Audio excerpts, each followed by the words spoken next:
you still cleaning your grill with a scraggly wire brush that's seemingly older than the tradition of backyard grilling itself? Then you haven't seen the news lately.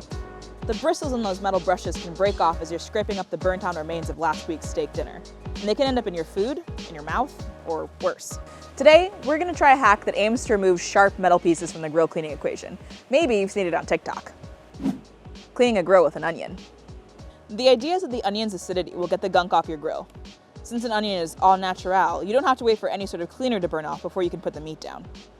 First up, turn your grill on high. This will burn off any loose stuff. Then, slice your onion in half. No tears, you can leave the skin on. Work the onion along the grill grates with a meat fork until you break up the debris. You can then toss the onion, or if you're cooking with charcoal, you can throw it right in with the briquettes. Southern Living says you can spritz some vinegar or lemon juice onto the cut side of the onion to give it some extra power. It's also recommended that you wear gloves during the cleaning process. So, what's the verdict? Overall, it's not a bad way to clean your grill. Do you end up with a fresh, out-of-the-box level of shininess? No, but it's certainly fine for hosting the neighborhood barbecue.